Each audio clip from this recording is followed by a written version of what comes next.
संतोष देशमुख हत्या प्रकरणात ज्या महिलेची चौकशी झालेली होती त्या महिलेची कळंब शहरात हत्या झाल्याचा आरोप सामाजिक कार्यकर्त्या अंजली दमानिया यांनी केला।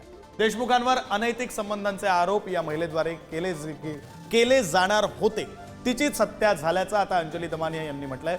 तर कळंब शहरातील द्वारकानगरमध्ये ही महिला राहत होती। या महिलेची 7 ते 8 दिवसांपूर्वी हत्या झाल्याचं दमानियांचं म्हणणं आहे। संतोष देशमुख हत्या प्रकरणातील काही धागेदोरे हाती लागू नयेत म्हणून ही हत्या झाली अशी चर्चा सध्या सुरू आहे।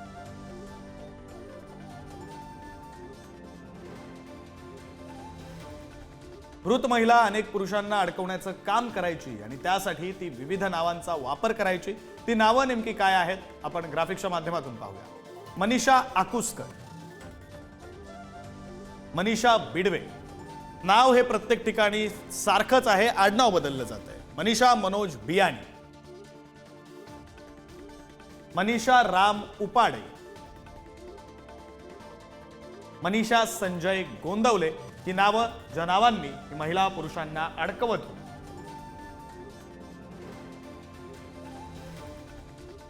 तर या संदर्भात अंजली दमानिया यांनी नेमकं काय म्हटलेलं आपण पाहूया।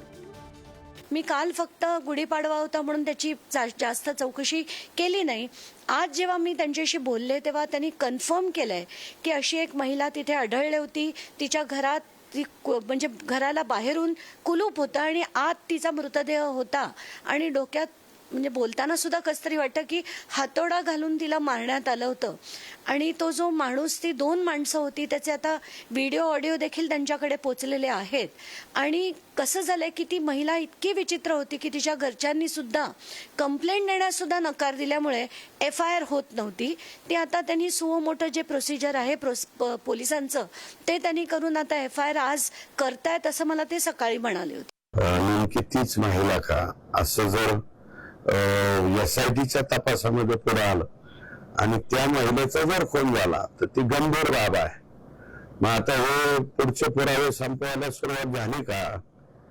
आता याच्यामध्ये आम्हाला संतोष देशमुखच्या खुनाच्या बाबतीमध्ये फार दिव्य आहे, मी ते कबूल करतो की ही केस आम्हाला शेवटपर्यंत लढवायची आहे, शेवटपर्यंत तडीच न्यायची आहे। आणि या सगळ्या लोकांना आनंद तर आम्हाला त्या दिवशी वाटणार आहे की हे सगळे आरोपी फाशीला गेले पाहिजे। फाशीला जाईपर्यंत आम्ही काही स्वस्थ बसणार नाही।